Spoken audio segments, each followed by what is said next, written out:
Diego, qui est un autiste non-ravissant de 12 ans et qui est inclus aussi au collège. Elle va nous parler de son parcours aussi de maman, voilà, qui est en lien avec ses travaux de recherche. Voilà.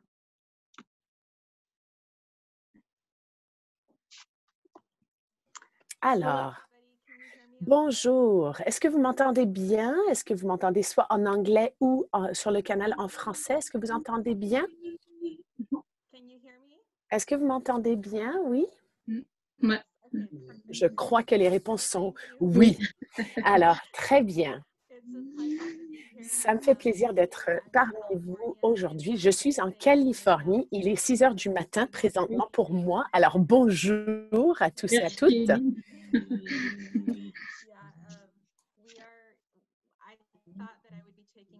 Je croyais partir déposer mon enfant à l'école pendant cette conférence, mais toutes les écoles sont fermées maintenant. Mes enfants sont à la maison. Mon enfant est à la maison et nous allons, avec un peu de chance, reprendre l'école à la fin août. Mais pour le moment, je suis non seulement enseignante, mais thérapeute et maman de mon fils à la maison. Alors, merci d'être présent et présente ici. Merci de m'avoir invitée. Je vais partager mon écran. Alors, vous allez pouvoir voir le PowerPoint. Mais dites-moi si pour X, Y, Z raison, il y a des problèmes techniques, dites-moi. Si vous ne m'entendez pas non plus, dites-moi. Et j'ai à visualiser, donc j'espère que le son va fonctionner. Donc, on va commencer par partager l'écran. Et je vais voir si ceci fonctionne. Bon, alors je vais minimiser ceci. Bon, alors voilà, très bien. Je suis heureuse de vous parler du travail que je fais ici en Californie. Nous ne sommes pas loin de Los Angeles. Je vais vous parler un petit peu de moi-même, je vais vous parler de mon fils aussi, et je vais vous parler de la recherche et de la plaidoirie que je fais pour donner du pouvoir, pour autonomiser les jeunes, les ados et les adultes autistes. Alors, pour la prochaine diapo, voilà, très bien. Alors, ça c'est moi, bien habillée, il fait beau dehors dans cette photo. Présentement, il pleut. J'ai un doctorat en leadership éducationnel. Donc, je trouve des façons de faire en sorte que les étudiants à l'université et au collège aient du succès. Je suis également la présidente du département de leadership. Je travaille à l'université California Lutheran et je fais partie de l'agence fédérale ici aux États-Unis où nous prenons des décisions par rapport à la recherche que nous allons entreprendre et nous parlons de sommes d'argent que le Congrès américain va attribuer à cette recherche-là. Je ne veux rien manquer ici pour le moment. Un instant. Problème technique, ça ne sera pas long. Bon, voilà, j'essaie de tout voir. Bon, voilà. Alors, donc, le comité de coordination interagence est rempli de participants de tout genre. C'est une présidence de 4 ans. C'est ma dernière année sur ce comité. J'aide le gouvernement à prendre des décisions par rapport au financement, la recherche et les services pour supporter, pour appuyer les personnes autistes aux États-Unis. Bon, je vais également parler de ce centre de communication et d'autisme. Vous voyez le logo en bas. Nous avons cofondé ce centre ici à l'université en 2016. Donc, je vous donnerai davantage d'informations là-dessus un petit peu plus tard. Alors, soyez patients parce que, bon, pour les questions techniques. Bon, voilà. Au-delà de ma vie professionnelle, bon, évidemment, j'ai une vie personnelle également. Et cette vie motive ce que je fais maintenant. Je suis une mère, je suis une conjointe. Et le moment définitif pour moi comme chercheuse, c'est lorsque mon fils Diego était diagnostiqué d'autisme, avec l'autisme. Donc, voici une photo de lui il y a à peu près 6 mois. Il a 12 ans maintenant. Je vais vous parler de Diego et comment mes expériences avec mon fils, avec Diego, ont permis de commencer à faire beaucoup de travail de plaidoirie, tout ce que je fais maintenant. Alors, voici Diego, beaucoup plus jeune. Donc, il est à la petite enfance ici. Là, il a à peu près 4 ans, jusqu'à peu près 6 ans dans ses photos. Il était diagnostiqué à l'âge de 2 ans, ici, aux États-Unis. À ce moment-ci, donc c'était en 2010, à ce moment-là, on n'obtenait pas de diagnostic avant l'âge de 3 ans à cette époque-là. Aujourd'hui, les familles peuvent bien plus tôt avoir un diagnostic avant l'âge de 3 ans. C'est important d'obtenir ce diagnostic parce qu'une fois qu'on a un diagnostic, on peut avoir accès à des services et avoir des appuis. Enfin, on peut avoir des parcours thérapeutiques avec les enfants. Donc, c'est important d'avoir un diagnostic plus tôt. À l'époque, je ne connaissais rien au sujet de l'autisme. J'avais un doctorat en éducation, mais mon travail de cours ne m'a pas du tout préparé à ce qu'il allait m'arriver, en fait. Je ne savais pas ce que c'était l'autisme, surtout chez mon fils, et comment on allait vivre tout ça en famille. Donc, j'ai fait beaucoup de recherches parce que c'est ce que je fais. Je suis chercheuse. Quand je ne comprends pas quelque chose, je fais de la recherche. C'est comme ça que je gère. Alors, je suis chercheuse dans mon âme, dans mon cœur. Et ce que j'ai trouvé dans ma recherche, j'ai trouvé que beaucoup de recherches provenaient d'un modèle médical, un point de vue médical. Les auteurs, les chercheurs se concentraient sur les déficits, les personnes autistes. C'était surtout basé sur comment, guérir, entre guillemets, ou récupérer, entre guillemets, les personnes autistes. Ça, c'était le discours dominant dans la littérature à l'époque. Je crois que c'est toujours le cas, malgré que les choses changent un petit peu, mais c'était le libellé. Et comme j'ai fait mon doctorat en éducation supérieure, je me suis dit, bon, est-ce que les étudiants autistes peuvent aller à l'université? C'était une question que j'avais en 2010. J'ai décidé de regarder les études et à ce moment-là, en 2010, il y avait seulement 3 articles, 3 recherches sur ce sujet. Donc, en fait, le domaine était très limité. Les étudiants, pour la plupart, n'allaient pas à l'université, n'avaient pas nécessairement de réussite. Mais je connaissais très peu du domaine et j'avais plus de questions que de réponses, disons. Donc, j'avais besoin de faire encore plus de recherches. Alors, j'ai fait beaucoup d'apprentissage, j'ai lu beaucoup de choses et à ce moment-là, j'ai décidé de m'orienter plus vers l'appui des étudiants autistes. Et je me suis posé des questions importantes qu'il faut toujours se poser. Alors, d'abord, quelles sont les connaissances au sujet de l'autisme qui est pertinent? Quelles connaissances sont pertinentes? Qui sont les experts? Qui écrit des livres? Qui est publié? Qui fait de la recherche? Et comment est-ce qu'on peut influencer ou créer les idées que nous avons au sujet de l'autisme? Bon, maintenant, je veux juste être certaine que vous voyez cette diapo. Et est-ce que vous m'entendez? Je veux juste être sûre que tout le monde m'entend, soit en anglais ou en français. Si vous avez besoin de le dire, parce que je pense qu'il y a quelqu'un qui a dit dans le chat qu'on n'est pas entendu. Est-ce que tout le monde entend soit l'anglais ou le français? Tout va bien? Bon, je veux juste être certaine que tout le monde m'entend. Merci, merci. Bon, c'est là. OK, d'accord. Alors, pour moi, c'était très, très important d'analyser donc la recherche, la littérature, les blogs, les textes rédigés par des gens ayant des déficiences. Alors, j'avais aussi lu beaucoup de textes, non seulement des gens handicapés, mais qui avaient d'autres qu'il y avait d'autres situations. Donc, peut-être que c'était des personnes noires ou des personnes de race autre que caucasiens, blancs. Mais, et on avait également, je lisais beaucoup d'informations sur l'étendue et ça a changé ma vie.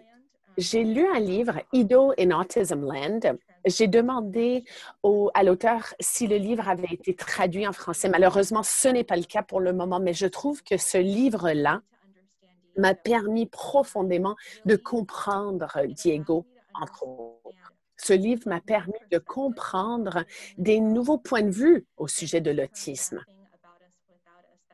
Et il y a un terme, donc rien au sujet de nous sans nous. En fait, c'est comme une espèce de phrase pour dire que les gouvernements et les programmes et les gens ne devraient pas prendre des décisions pour la communauté autiste sans avoir la rétroaction et les points de vue des gens autistes eux-mêmes.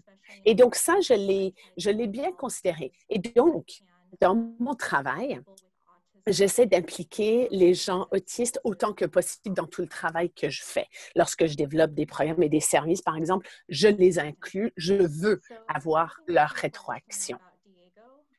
Une chose importante au sujet de Diego, comme Nico, Diego lui-même, il est non-verbal. On dit aussi non-lisant. Alors, en gros, il parle. Si il dit, il prononce un son, ce n'est pas nécessairement des mots fiables. On ne peut pas se fier à ce qu'il prononce en tant que tel.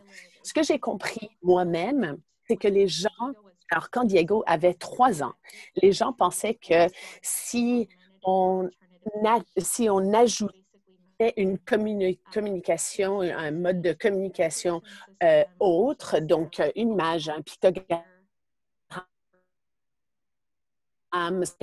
d'images, des iPads qui ont des applis de communication ou d'autres trucs, la prétendait était que l'enfant n'allait pas pouvoir développer la parole parce que cette technologie empêcherait.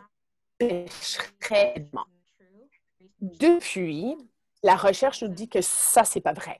La recherche nous dit maintenant que ces outils pour la communication vont aider l'enfant lorsque l'enfant développe la communication et la parole. Bon, pas dans tous les cas pour la parole, mais au moins, je me suis rendu compte que une fois que Diego avait 3 ans et il ne pouvait pas communiquer, il était très frustré. Alors, j'ai décidé de travailler avec les thérapeutes et l'école pour dire, mon fils a besoin de communiquer. Il a besoin d'un moyen de communication. Sinon, comment est-ce qu'il peut participer en salle de classe? Comment est-ce qu'il peut interagir avec son enseignante? Alors, ça, c'est Diego à gauche. Il demande une crème glacée verte, comme un sorbet. Et donc, il a commencé à coller des icônes et des symboles pour créer des phrases. Donc, il ne trouvait pas un livre à un moment donné. Il est venu me voir avec le iPad et il avait cette combinaison de symboles. Donc, il y avait le Winnie l'ourson, ABC et livre. Il avait 4 ans. J'étais étonnée parce que je me suis rendu compte que, bon, la photo du livre n'était pas programmée dans son appli de communication, mais Diego tentait de communiquer avec moi. Il tentait de dire, voici, je cherche le livre n'est pas là, mais je vais trouver une façon de créer une phrase pour que maman comprenne. Donc, je me suis rendu compte qu'il avait beaucoup plus d'idées en tête que ce que je pensais. Quand j'ai commencé à comprendre que Diego était plutôt intelligent, j'ai commencé à regarder l'orthographe et la dactylographie. J'ai mis du temps avant de pouvoir comprendre, mais une des premières choses qu'il a écrit quand j'ai dit « Diego, qu'est-ce que tu vois dans ce livre de Dr. Seuss? » il a mis à peu près 1 heure à taper tout ça, mais il a mis dinosaures bizarres. Odd dinosaurs. Dinosaures bizarres. Et donc, j'ai compris qu'il avait compris. Donc, c'est comme ça qu'on a commencé à utiliser ce tableau des lettres. Ça ressemble à comment Nico communique. On est allé voir la femme qui a créé la méthode qu'on utilise. On utilise la méthode rapide. Et donc, en fait, l'enfant peut pointer du doigt les lettres. Ce que j'aime avec ce petit tableau des lettres plastifié, c'est qu'on peut trimballer ce tableau n'importe où. On n'a pas de problème technologique, évidemment. Et ce n'est pas limité aux symboles qui sont déjà préprogrammés sur le iPad. Donc, avec ce tableau plastifié, c'est une très bonne façon de débuter. Les applis de communication sont formidables. C'est sûr que c'est très bien pour la communication. Mais ce tableau plastifié a permis à Diego de dire tout ce qu'il voulait dire. Donc, un de mes amis, Baptiste, a une citation formidable. Il dit, avec un iPad et l'appli de communication, je peux commander un burger du menu, par exemple. Quand je suis dans un restaurant, je peux commander du menu. Mais si j'ai une lettre, enfin un tableau de lettres, les 26 lettres me permettent de créer le menu. Vous voyez la différence? Donc, en fait, je trouve ça très intéressant parce que c'est la différence entre comment être impliqué dans une expérience. Quand on a 26 lettres, on a l'embarras du choix en tant que mots et communication. Voici les outils que Diego a déjà utilisés. Généralement, on utilise le tableau des lettres au milieu, mais à gauche, il a également son appli de communication pour qu'il puisse exprimer ses besoins de base. Donc, la nourriture. Auparavant, plus jeune, il l'utilisait souvent quand il devait aller à la salle de bain. On a également un outil de communication qui s'appelle Lightwriter. C'est l'espèce de clavier en haut. Malheureusement, cette machine coûte 7 000 $ US. Heureusement, les assurances ont pu payer cet appareil, mais beaucoup de gens n'ont pas accès. Et ce n'est pas un appareil qui est nécessairement aussi sophistiqué que le iPad, mais on aime le clavier. C'est juste qu'on ne l'utilise pas aussi souvent qu'on devrait pour le coût. 7 000 $ US, c'est quand même très cher. Ensuite, on voit un tableau blanc. Ça, c'est pour les choix. Surtout quand Diego, il est frustré, c'est utile de lui permettre de voir le tableau blanc pour qu'il puisse s'exprimer rapidement. Mon époux et moi, mon conjoint et moi, nous sommes très actifs. Je travaille à la maison avec lui maintenant parce qu'on est tous en confinement. Je fais l'histoire, je fais des cours de langue. Ça nécessite beaucoup, beaucoup de travail, mais il y a des récompenses immédiates. En 3e année, on lui a demandé d'écrire un texte et l'enseignante donc Diego a rédigé un livre pour son exercice à l'école et l'enseignante m'a dit « Ah, vous devriez publier ce livre. » J'ai ri. J'ai dit « Oh mon Dieu, je ne pense pas qu'un enfant de 9 ans peut publier un livre. » Mais j'avais tort. J'avais totalement tort. J'ai lu le livre, je me suis dit, mon Dieu, c'est incroyable.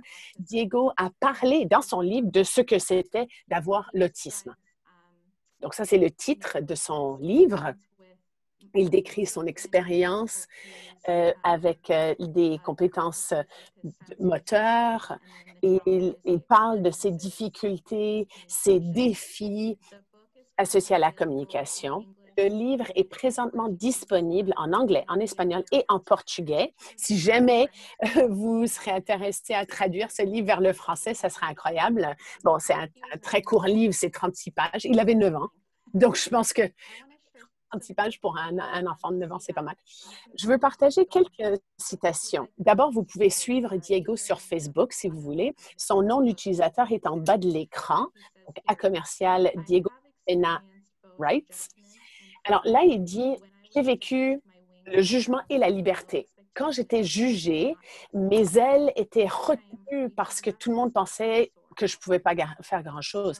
Maintenant, je suis en train de voler. Alors, quand on a changé notre point de vue par rapport à Diego, c'est-à-dire qu'on pensait pouvoir ou devoir guérir Diego, mais c'est pas nécessairement l'espèce de piste pour raconter aux parents. On a commencé à reconnaître Diego pour qui il est. On s'est concentré sur ses forces et on lui a fourni des ressources nécessaires pour qu'il puisse s'exprimer. Et maintenant, il a beaucoup, comme jeune homme, il a beaucoup d'occasions parce qu'il peut s'exprimer. C'est une autre citation. Nous sommes capables d'être des héros, mais nos capacités sont tout aussi uniques que nos déficiences. Alors, nous devons analyser ce que nous pouvons faire plutôt que de se concentrer sur ce que nous ne pouvons pas faire. Alors, ici, sur son T-shirt, c'est marqué « Je suis un auteur ». C'est quoi ta superpuissance? C'est quoi? Alors, on est fiers de Diego. Il a vendu plus que 5000 copies de son livre autour du monde. C'est merveilleux. Il a un compte d'épargne qui va lui permettre d'aller à l'université un jour. Et donc, on a appris énormément de cette expérience. J'aimerais parler, oui, des défis, mais des réussites aussi. Parce que, bon, ce n'était pas une expérience parfaite. Vous pouvez bien imaginer qu'on a fait face à certains défis, même beaucoup de défis par moment. Lorsque Diego a pu communiquer, maintenant, il est inclus dans tous les cours d'éducation générale à l'école. Donc, ça, c'est incroyable déjà en soi. Il n'a pas dû suivre une classe à part, l'éducation spécialisée. Enfin, il a pu s'intégrer avec les neurotypiques. Il était testé, identifié comme doué, donc en ayant une douance. Il utilise sa tablette pour communiquer. Et toutes ces occasions lui ont permis de vivre d'autres choses incroyables. Il a gagné des prix académiques, par exemple. Il a gagné des concours. Il a fait de la rédaction. Il a gagné certains cours de rédaction dans notre comté, dans notre ville. Et une des choses les plus impressionnantes, c'est qu'il a développé des amitiés. Il travaille avec d'autres personnes autistes, donc des personnes plus âgées qui sont à l'université. Ici, dans la photo à droite, il y a ses deux amis, Samuel et Dylan. Les deux sont à l'université. Les deux utilisent des tableaux de lettres. Il y en a un qui est à mon université et l'autre est à une université pas très loin de Cal Lutheran. Les deux réussissent bien. Samuel va bientôt faire sa remise de diplôme dans 2 mois et il aura un baccalauréat en sciences politiques. Dylan, il étudie donc la psychologie. Il est en 2e année et c'est un coureur. Alors, vous voyez qu'ils réussissent très, très bien. Alors, je vais passer à la prochaine diapo et ensuite, je vais m'arrêter quelques instants pour voir si vous avez des questions pour moi, d'accord? Je veux juste faire un petit point, voir si vous avez des questions ou des commentaires. Bon, avant de prendre les questions, je voulais partager honnêtement les choses difficiles pour nous, pour Diego. C'était loin d'être parfait. Il a fallu qu'on travaille fort. La vérité est que Diego est unique. Il est le seul enfant non verbal dans notre comté.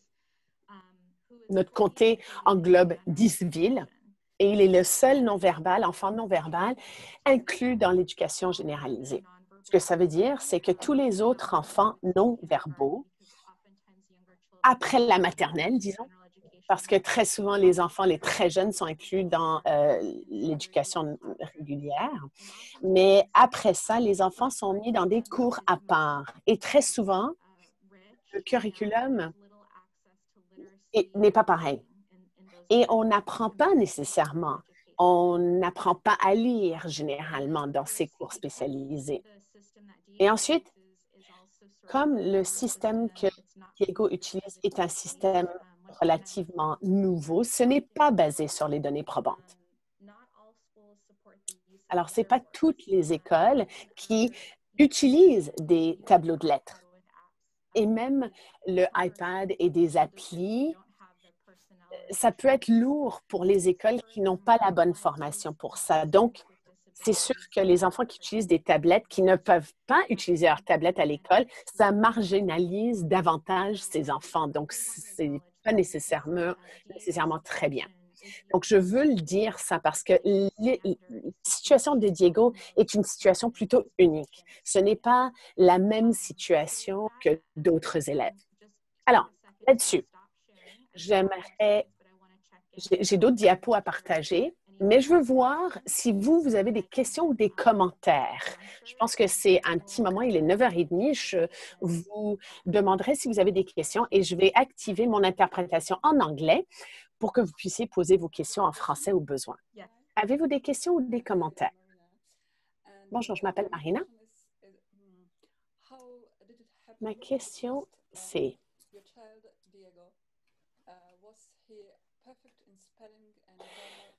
est-ce que Diego était capable de bien écrire et bien lire dès le début? Parce que je vois que son orthographe est plutôt parfaite. Donc, à quel moment est-ce qu'il a pu réussir à bien écrire?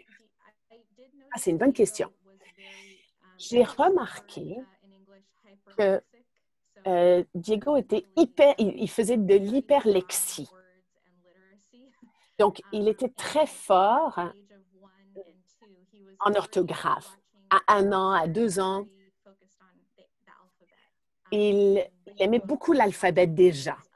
Ça le fascinait. Il regardait des vidéos au sujet de l'alphabet. Il aimait bien l'alphabet. Donc, je sais qu'il pouvait voir un mot et savoir ce que c'était et il n'avait pas besoin de pictogrammes pour comprendre le mot.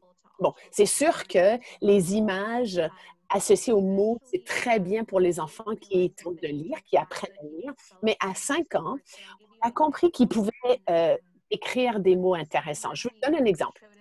La première fois qu'il nous a montré qu'il pouvait utiliser un tableau de lettres, l'enseignante a posé la question, c'est quoi ton animal préféré? Il a dit singe, il a éplé singe et il a essayé d'épeler le mot pan parce qu'il aime bien les pans aussi. Et je pense que, bon, c'est peacock en français, il essayait de l'écrire de façon phonétique. En anglais, ça s'écrit pas de façon phonétique. Et donc, je savais, ça me disait qu'il savait ce qu'il voulait dire, mais il n'avait pas nécessairement l'orthographe. Et même aujourd'hui, il doit écrire des résumés pour ses cours. Il faut qu'on l'aide avec la ponctuation, les virgules, les points. Parfois, on revient voir une phrase, on dit « Veux-tu réviser ta phrase? » Donc, on l'aide, c'est sûr. Mais il est très fort dans l'orthographe, dans sa grammaire également. Et même la structure de ses écrits, c'est plutôt cohérent. D'accord, merci beaucoup. Merci à vous. Est-ce qu'il y a d'autres questions avant que je passe à la prochaine partie de la présentation?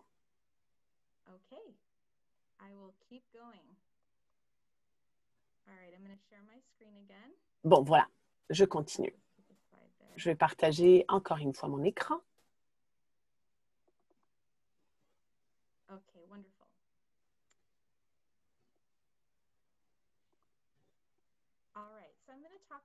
Bon, je vais parler de mon travail professionnel. Maintenant, vous connaissez un petit peu au sujet de ma vie personnelle et vous connaissez un peu sur Diego aussi. J'ai cofondé un centre à l'université où je travaille. Ça s'appelle Autism and Communication Center. C'est le centre de communication et d'autisme. Je l'ai fondé il y a 4 ans. J'ai inclus le site web si jamais ça vous intéresse. Et vous allez pouvoir apprendre davantage au sujet des ressources. Mais voici notre mission. C'est notre dépliant ici. Donc, le Centre de communication et d'autisme fait la promotion des écoles et des communautés inclusives. On présume une compétence ou des compétences pour les individus autistes. On présume que ces gens-là sont capables d'apprendre et de réussir, de développer, de croître. Et donc, c'est notre point de départ. On présume la réussite. Comme ça, on peut offrir des activités appropriées pour l'âge de la personne. Le centre autonomise les individus. On veut que les gens choisissent leur méthode d'apprentissage et on veut leur donner accès à ces méthodes d'apprentissage pour qu'ils puissent s'épanouir, pour qu'ils puissent apprendre et croître. En fin de compte, l'objectif, c'est d'inclure les gens à tous les niveaux, la communauté, les écoles. Donc, notre centre ne se concentre pas exclusivement sur une façon d'apprendre ou de communiquer.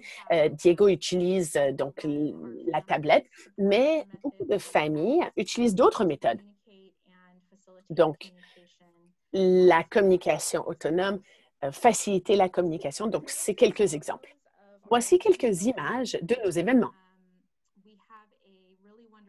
À chaque année, nous organisons une conférence formidable. 400 personnes, ou entre 350 et 400 personnes assistent à notre conférence. Ce que j'adore de notre conférence, c'est que les conférenciers et les conférencières, pour la plupart, sont des personnes autistes.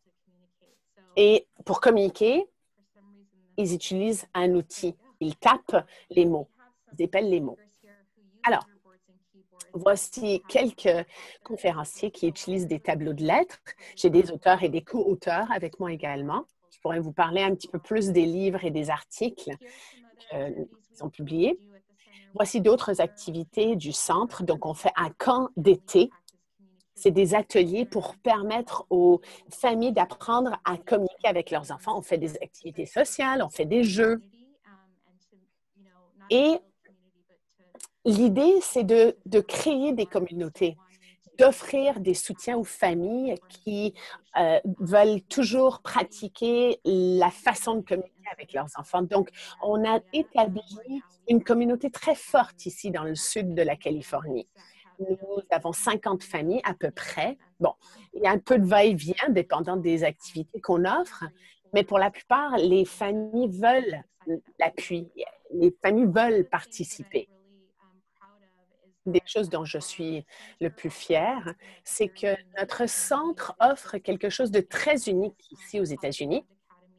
C'est ce qu'on appelle College Bound Academy. C'est l'académie pour les enfants qui sont destinés à aller à l'université. En gros, ce qu'on fait, c'est qu'on offre plein de ressources aux enfants ou aux jeunes à l'école secondaire pour que les enfants puissent envisager l'université, un parcours universitaire.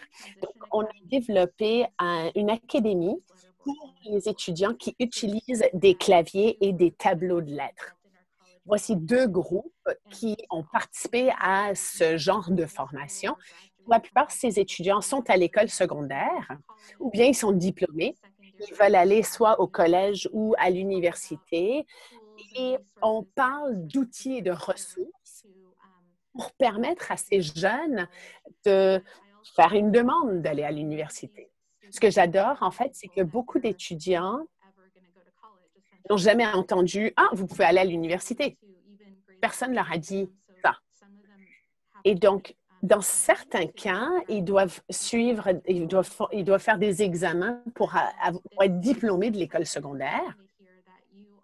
Mais souvent, lors de cette formation, c'est la première fois qu'ils entendent quelqu'un dire « Oui, oui, tu es capable, tu peux y aller ».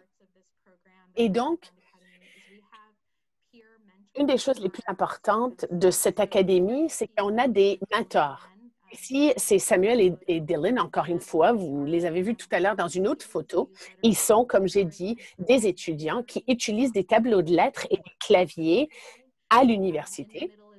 Ils sont mentors également. Au milieu, c'est Emma. Elle est une autre étudiante qui va dans une université privée. Elle est au en première année, je crois, de l'université.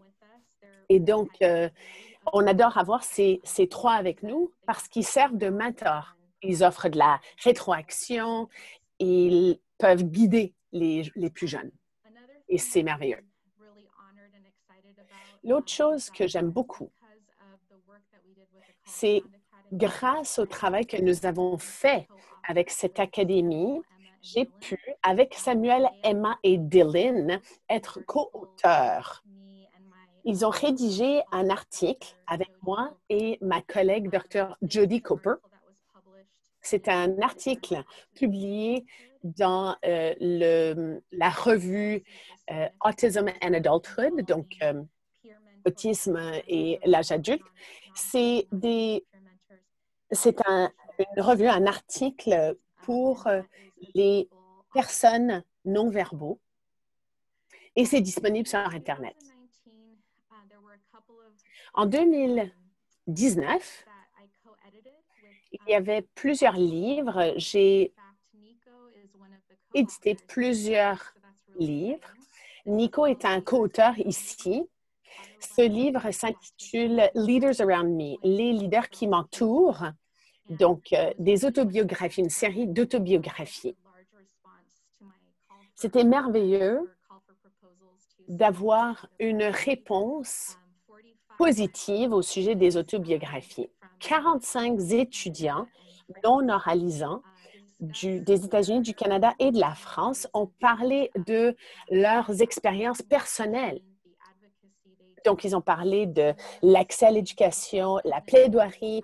Il y avait d'autres gens qui ont vécu l'inclusion, d'autres non. Ils ont parlé de leur parcours et en bout de ligne, ce qu'on comprend, c'est les expériences collectives.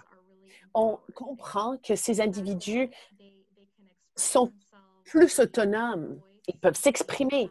Ils peuvent exprimer leur voix. Ils ont une voix. Ils peuvent participer dans des décisions à leur sujet. Et donc, tout ça, c'est des expériences d'autonomisation. À la fin de chaque autobiographie, il y a des questions, des questions-réponses, pour permettre aux autres de réfléchir à leurs propres expériences dans le contexte des autobiographies.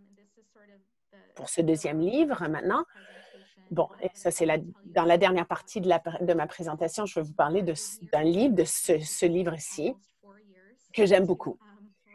Parce que ça a pris 4 ans pour rédiger ce livre. Ça s'appelle Communication Alternatives in Autism, donc les communications, les alternatives à la communication chez les gens autistes. Juste pour vous dire, on avait 10 co-auteurs autistes non oralisants qui ont contribué à ce livre. En gros, ils parlent des barrières, des opportunités, leurs expériences en ce qui concerne l'accès à l'éducation. On avait beaucoup d'individus impliqués dans ce livre. Voici 8 des 10 personnes. Donc, j'ai des belles photos parce que ces 8 personnes-là ont assisté à la conférence, mais il y a 2 auteurs qui ne sont pas là dans cette série de photos. Mais vous voyez que les gens ont des âges différents, des expériences différentes. Tracy Thresher, il a quoi, 48, 49 ans. Tracy et Larry utilisent la communication facilitée. Mais avant ça, ils n'avaient aucun moyen de communiquer avant qu'on leur donne la possibilité de la communication facilitée. Un des deux avait 20 quelques années et l'autre 30 quelques années avant d'avoir un moyen de communication. Pouvez-vous imaginer passer 30 ans ou 20 ans de sa vie sans pouvoir communiquer? Donc, ils partagent des histoires très puissantes dans le livre. Dans le livre, je conclus par la recherche, une étude que j'ai faite. J'ai passé en entrevue 14 éducateurs et éducatrices. Donc, des gens de la maternelle jusqu'au lycée. Et ces éducateurs, sont des gens exemplaires, enfin, dans leur façon de travailler avec les étudiants utilisant des tableaux de lettres et des claviers. Alors, moi, je voulais savoir ce que ces gens faisaient collectivement, quels étaient les thèmes partagés, qu'est-ce qui font en sorte que les gens puissent apprendre leur technique de communication, qu'est-ce qu'on peut entendre et apprendre de leur part. Ce que j'ai trouvé, c'est que d'abord, les individus avaient un système de croyances partagées, donc les compétences présumées. C'est-à-dire que la case de départ, c'est de présumer que les autres peuvent apprendre et être compétents.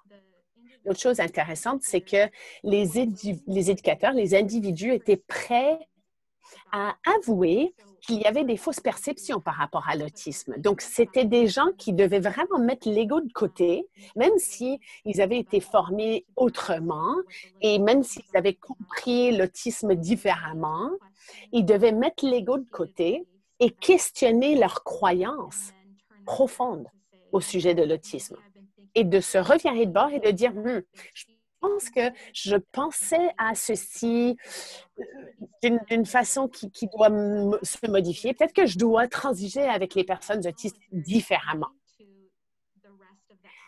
Ça, c'est très important. Ce genre de conscientisation est très, très importante chez les éducateurs et les éducatrices parce qu'une fois qu'on développe nos croyances et nos compétences, à ce moment-là, les gens qui sont prêts à faire de la plaidoirie pour les enfants, les étudiants, peuvent davantage insister sur l'éducation. Donc, et finalement, ces éducateurs ont permis aux étudiants de s'engager dans le contexte écolier, si on veut. Ces éducateurs ont permis aux jeunes d'être inclus, de participer et par conséquent apprendre. Même si c'est quelque chose d'aussi simple que de faire des amis. Si on n'a pas d'amis, comment est-ce qu'on peut vivre dans une école si on n'a pas d'amis? Donc, faire des amis, c'était important pour eux. Alors, je vais conclure par une vidéo. Je vais être sûre que vous l'entendiez bien. Alors, dites-moi dans le chat si vous entendez bien cette musique. D'accord? Je vais jouer cette vidéo. J'espère que vous allez l'entendre.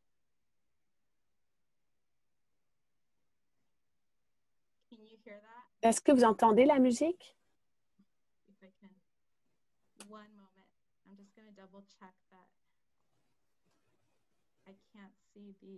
Alors, je veux double vérifier. Bon, la plupart d'entre vous, vous ne l'entendez pas. D'accord. Laurence, savez-vous s'il y a une façon de partager cette vidéo et l'audio pour que tout le monde puisse l'entendre au-delà de voir la vidéo? Est-ce qu'on peut régler le son?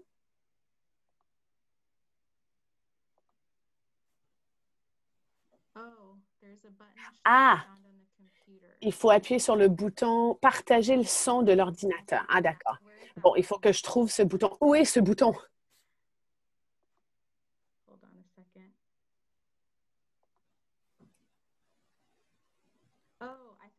Ah, j'ai trouvé. Merveilleux. Merci pour l'aide. Merveilleux. Donc, partager le son. Voilà. Donc, là, normalement, ça devrait fonctionner. Ça dure à peu près 7 minutes et ça vous parle du livre et des auteurs.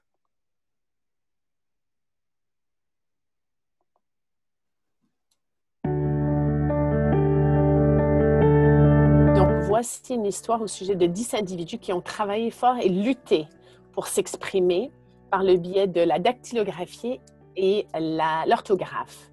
Alors, quand je tape, c'est ma vraie voix. Je partage mes histoires et les gens vont pouvoir comprendre que les gens autistes sont intelligents aussi. Quand je tape, je peux bien communiquer. C'est mon langage. Je tape d'un doigt et je pointe du doigt les lettres. C'est ma façon de communiquer. Ça me donne le plus de contrôle dans ma vie. quand je partage mon histoire et mes idées au sujet de l'autisme, je veux lancer des défis auprès des gens qui pensent certaines choses au sujet des personnes autistes. Alors, j'ai vécu beaucoup de choses dans la communauté et maintenant j'ai une carrière comme artiste et comme star dans les films. J'ai décidé de me défendre et tous les étudiants neurodivers.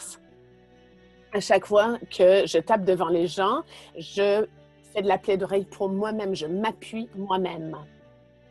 Je écris pour parler de comment la communication a ouvert tout le monde pour moi.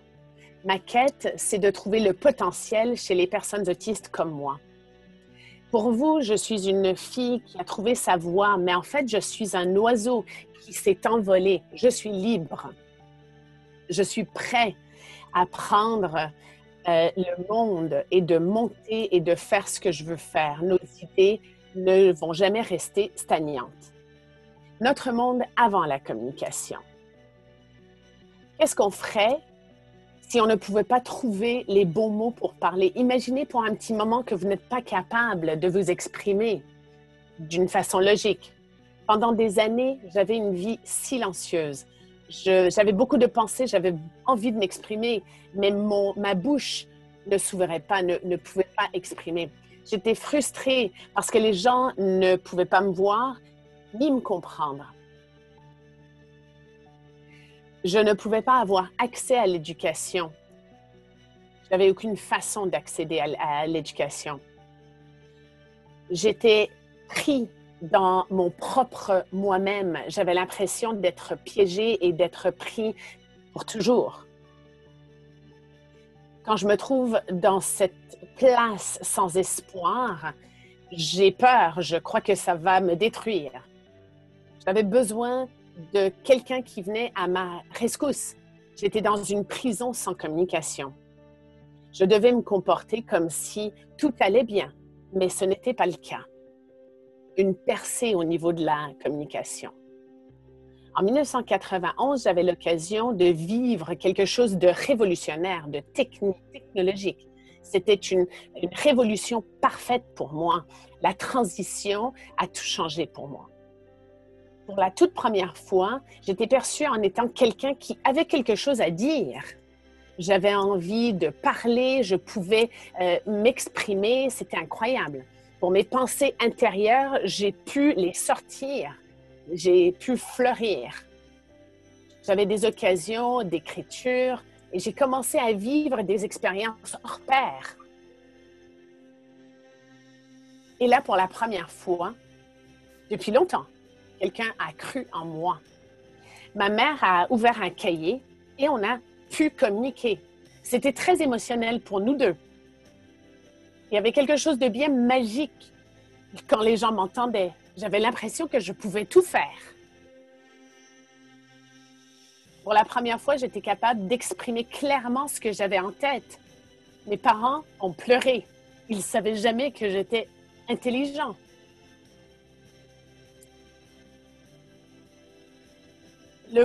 L'enseignant m'a dit que j'étais intelligent et je pouvais me libérer de mon silence. Je suis passée au travers de l'école secondaire avec mon tableau et mon iPad et mon monde a changé. Maintenant, j'ai une voix. J'ai trouvé un monde totalement différent. Tout changeait. J'ai commencé à taper tout ce que je voulais. Le monde s'est ouvert à moi. J'ai commencé à rédiger ma thèse. Je suis passée de l'éducation spécialisée à l'éducation tout à fait neurotypique. La communication mène à des liens entre les êtres humains. Je voulais parler, je voulais que les gens me parlent. Pour la première fois, j'avais l'impression que je n'étais pas tout seul. Je voulais que les gens sachent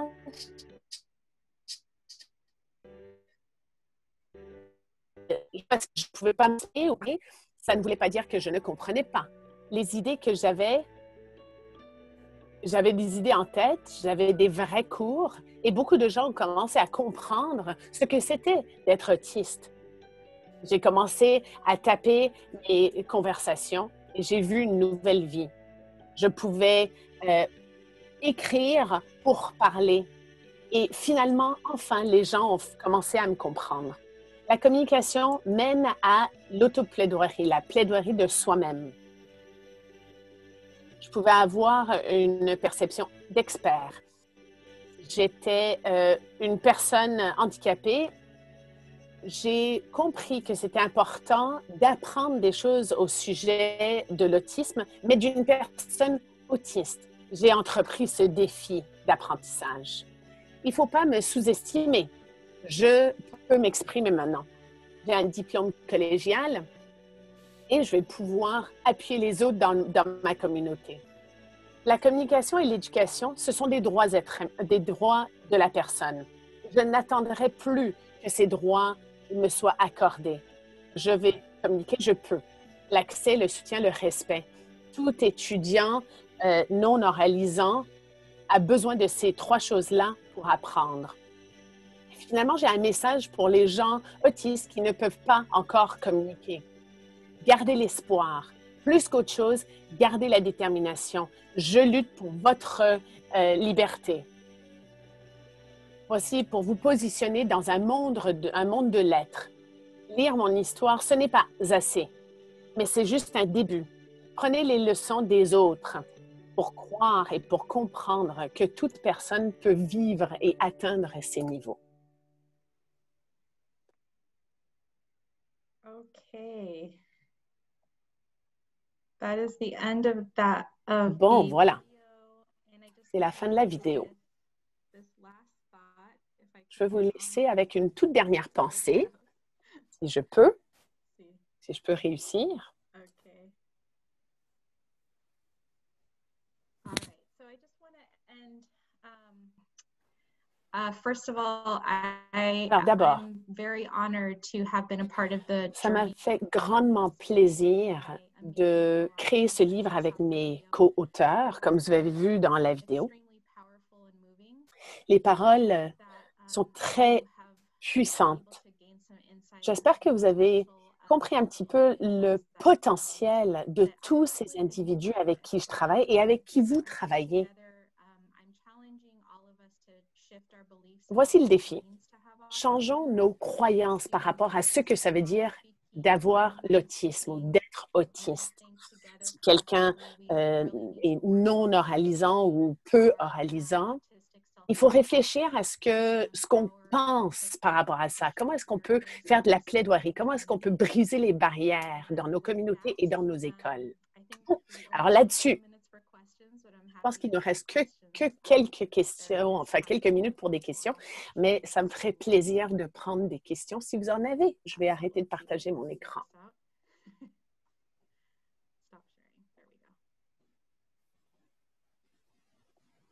Okay. Voilà, j'arrête le partage. Bon. Laurence, est-ce qu'on a du temps pour une ou deux questions? Oui, je pense qu'on peut se prendre du temps, oui. Merci d'abord, Dean. Merci beaucoup. Donc, si vous avez des questions à poser à Edline, n'hésitez pas. Yes, now I can. I asked you a question by writing, but I don't know. J'ai posé des questions sur l'écriture. Je ne sais pas si vous avez vu ça dans le chat.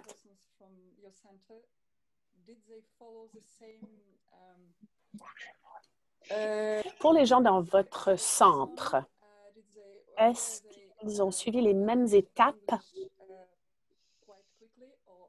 Est-ce qu'ils se sont perfectionnés en anglais très rapidement?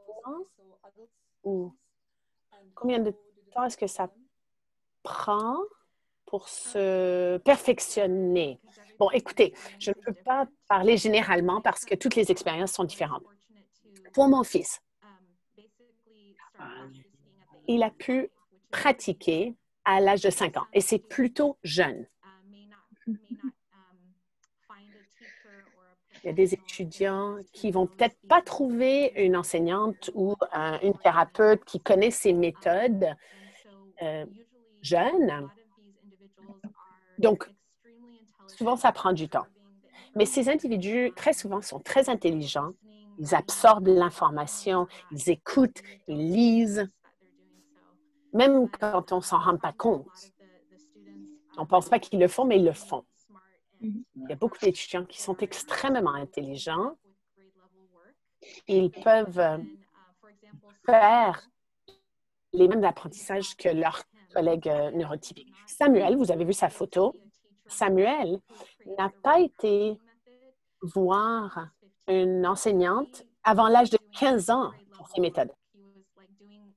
Donc, il faisait du travail qui était approprié pour les jeunes de 7 ans, hein, et il avait 15 ans. Et quand sa mère s'est rendue compte que son vocabulaire était bien plus élargi versus son deuxième année, ils ont transitionné très rapidement pour lui donner des sujets pour son âge. Et éventuellement, il a pu se diplômer. Des années après, oui, il a pu rattraper le temps perdu. Donc, je crois fortement que beaucoup de gens sont bien plus intelligents que ce qu'on pense.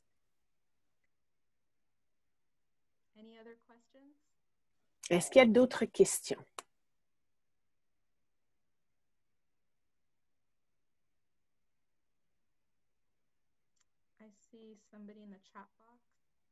Bon, je vois quelques questions dans le chat. Selon vous, qu'est-ce qui vous aiderait à travailler avec les appuis plutôt que les thérapies? Donc, comment convaincre et créer une masse critique? Ah, quelle bonne question. Bon, alors, on fait face à ce défi aux États-Unis aussi, je crois. Je ne connais pas aussi bien la culture et le système en France. J'ai quand même entendu dire que les types d'exemples que je vous ai montrés sont extrêmement rares. Alors, Nico est peut-être un des rares en France. Enfin, et honnêtement, c'est le seul que je connais, moi. Est-ce que c'est vrai, ça? Moi aussi. C'est ça, c'est ça.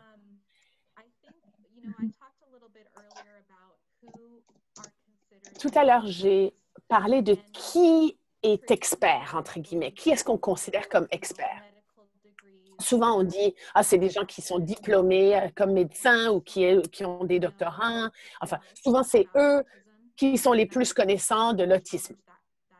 Mais moi, je questionnerais cette idée. Même quelqu'un comme moi, qui a un doctorat, plus j'apprends des choses au sujet de l'autisme, plus je me rends compte que je connais très peu. Il y a beaucoup de choses à apprendre.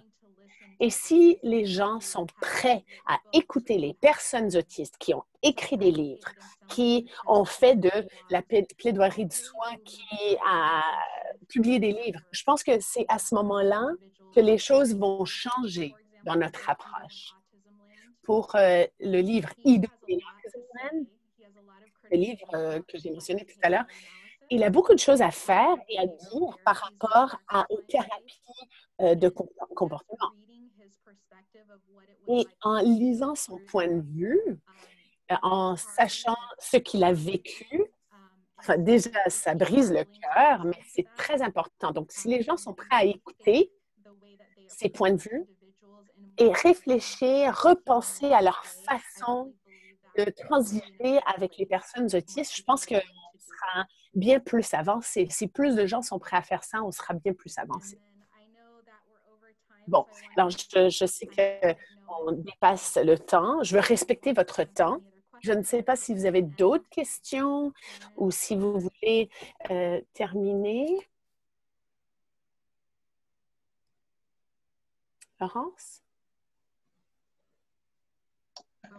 Dans le chat? Alors, quelqu'un qui a une plus haut. Alors, la question plus haut. Il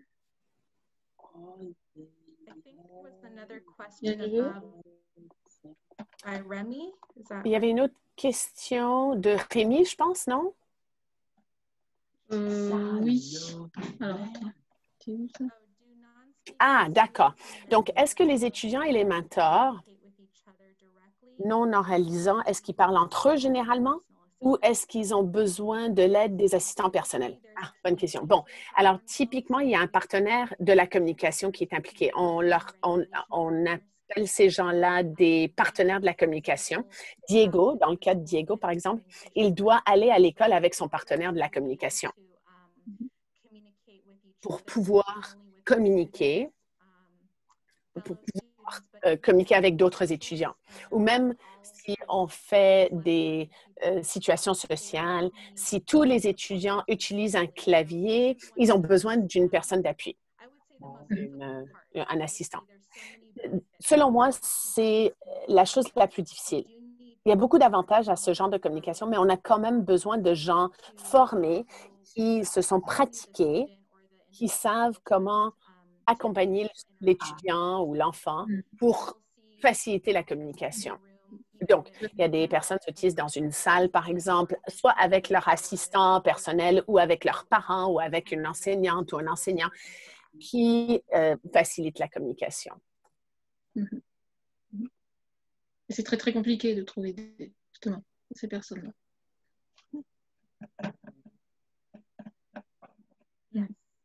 Absolument. Absolument. C'est difficile de trouver ces gens-là aussi. Il y a des gens qui font des efforts pour former plus de partenaires de la communication. Elisabeth Vossler, justement, c'est une personne qui travaille très fort pour élaborer le développement professionnel et pour trouver des partenaires de la communication. Nous avons besoin de plus de partenaires de la communication, ça c'est certain. On a besoin de plus de gens qui vont vouloir le faire et qui peuvent le faire et qui sont bien formés, qui ont des compétences à ce niveau-là. Oui, c'est très important. Pour le droit à la vie autonome, des assistants vraiment formés. Oui. Tout à fait. On dépend fortement. Si notre partenaire de communication de Diego tombe malade, c'est du coup très difficile. Comment est-ce qu'il va à l'école? On fait face à tous ces dilemmes tout le temps. Et Samuel et Dylan aussi. Ils vont à l'université, mais par exemple maintenant, pendant cette quarantaine, le partenaire de communication ne peut pas être avec eux en personne tout le temps, même du tout. Donc, donc ils doivent dépendre de maman ou de papa. S'ils ne peuvent pas, hein, la question est comment est-ce qu'ils vont compléter les cours à l'université. Heureusement, la mère de Samuel peut prendre la relève. Elle sait comment être son partenaire de communication. Pour la mère de Dylan, elle fait de son possible, mais elle cherche d'autres accommodements également pendant la quarantaine pour permettre à Dylan de participer dans ce contexte particulier que nous vivons autour du monde. Oui, ça les ramène à... Je sais, Nicolas, hein, tu souffres beaucoup de cette situation. Sans de régresser, justement, de ne pas avoir son assistant personnel. Voilà. C'est pas évident. Yes. Yes. I would say if there's one... Tout à fait. S'il y a une chose que je changerais par rapport à tout ça, c'est que ça serait merveilleux si les gens dépendaient moins d'une personne formée ou plusieurs personnes formées. Si on pouvait faire ça, ça serait merveilleux. Il y a des gens qui sont de plus en plus indépendants, de plus en plus autonomes en termes de pointage et d'orthographe, etc. On a quelques exemples, mais c'est plutôt rare. Mais tout bêtement, j'espère que plus d'individus vont devenir indépendants, mais cette dépendance des partenaires de communication, c'est merveilleux, mais ça cause quelques difficultés aussi. Oui. Voilà, vous avez... Merci beaucoup. Merci beaucoup, en tout cas, Evelyne. Vraiment, merci beaucoup. C'était vraiment super. Merci beaucoup. Ça va nous aider pour faire bouger les choses en France un petit peu. Ça m'a permis de vraiment aimer cette présentation. Merci beaucoup. Bonne continuation. A big hug to Diego. Bye bye. Merci Bye. beaucoup. Au revoir. Thank you.